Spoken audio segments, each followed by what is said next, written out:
এমন শক্তি দেই নাই যে অন্তরের খবর জানে। অন্তরের খবর জানে কে? একমাত্র চিল্লায়া বলেন কে?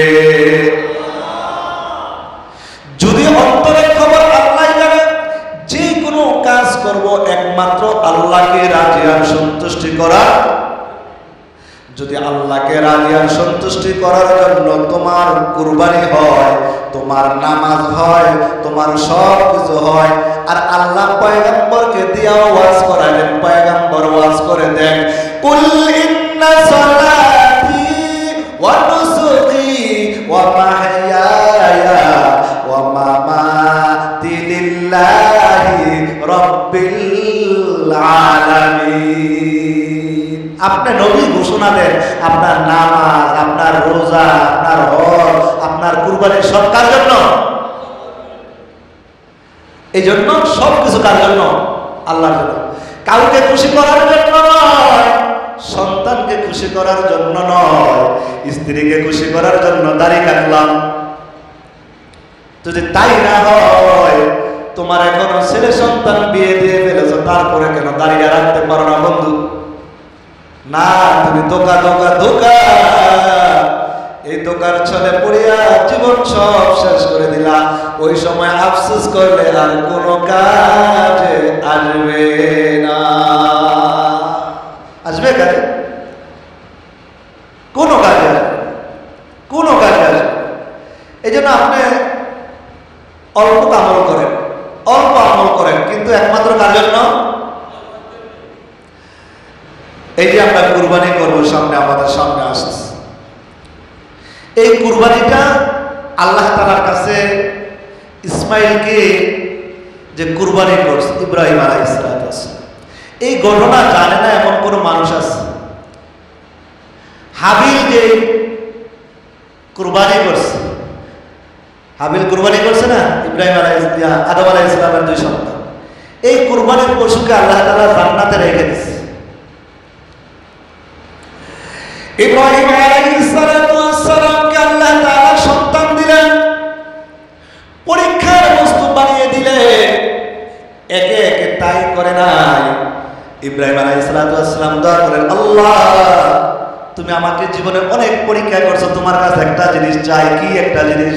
কয়, সব নবীকে তুমি অন্য বনি ইসরাইলের মধ্যে দিলা, কিন্তু তাওরাত, ইনজিল, জাবুর, দুনিয়ার যত কিতাব আছে একটা নাম আছে মুহাম্মদ পয়গম্বর। ও আল্লাহ, মুহাম্মদ পয়গম্বরকে আমার বংশধরের মধ্যে দিয়ে দাও। কবুল হয়ে গেছে। শুধু তাই করে নাই, আল্লাহ কবুল করেছেন।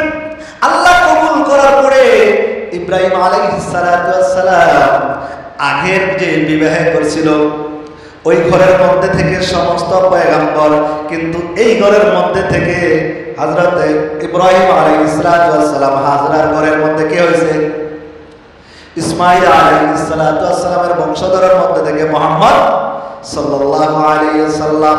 এই মুহাম্মদ সাল্লাল্লাহু আলাইহি ওয়াসাল্লামকে আল্লাহ তাআলা কবুল করছে। আল্লাহ বলেন, ইব্রাহিম তোকে এত পরীক্ষা করছি, পরীক্ষায় পাস হওয়ার পরে আমি আল্লাহ তোমার দোয়াটাও কবুল করে দিলাম। সুবহানাল্লাহ।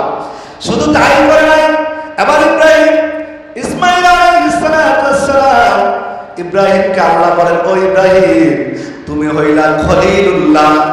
খলিল মানে কি? অন্তরঙ্গ বন্ধু। খলিল মানে কি?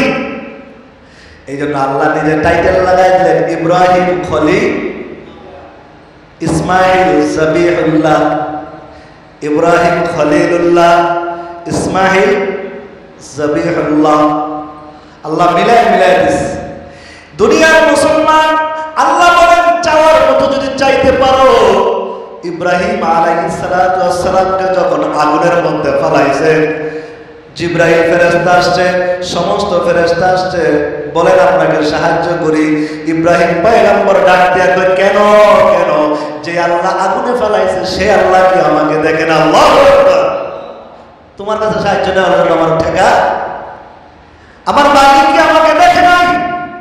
যে আল্লাহ আমাকে আগুনে ফেলাইছে ওই আল্লাহ কি আমাকে দেখে না? যে আল্লাহ আমাকে বিপদ দিয়েছে ওই আল্লাহকে আমাকে বিপদ থেকে রক্ষা করতে পারে না?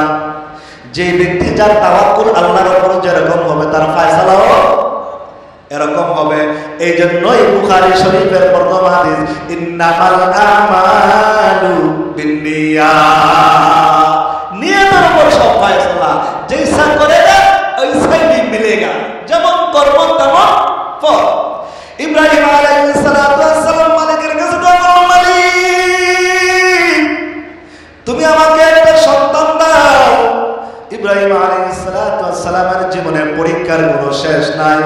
আল্লাহ তাআলা যখন কাছে দোয়া করলো, আল্লাহ তাআলা কয় বছরের বয়সে সন্তানের ফয়সালা করলো? কয় বছরে মনে আছে? 80 বছরে। 80 বছরের সন্তানটাকে দেওয়ার পরে ইব্রাহিম আলাইহিস সালাতু ওয়াস সালামকে আল্লাহ আবার হুকুম করলেন, ও ইব্রাহিম পয়গম্বর, আমি তোমাকে 80 বছরের জায়গায় তুমি যখন দোয়া করছো, কি দোয়া শিখাইছিলাম মনে আছে? রব্বি হাবলি মিনাস সালিহিন। ইব্রাহিম পয়গম্বর দোয়া করলো, আল্লাহ পাক আয়াত থেকে আয়াত নাযিল করলেন, ফাবাশশারনাহু বিগুলামিন হালিম। আল্লাহু আকবার, সুসংবাদ দিয়ে দিল। দোয়া করছে দেখি, আমিও তোমাকে সন্তানের সুসংবাদ দিয়ে দিলাম। সন্তান দুনিয়ার মধ্যে চলে আসার পরে এবার ইব্রাহিম ওই সিরিয়া থেকে বলতেছে, যাও যাও যাও, ওই মক্কাতুল মুকাররমার মধ্যে মরুভূমির মধ্যে সন্তানটাকে নিয়ে চলে যাও, বনবাসে চলে যাও। কোথায় চলে যাও? আল্লাহর কাছে, আল্লাহ শেষ বয়সে সন্তান দিলা, আবার সন্তানটারে নিয়ে বনবাসে যাওয়ার কি সিদ্ধান্ত? এখানে কোনো প্রশ্ন চলবে?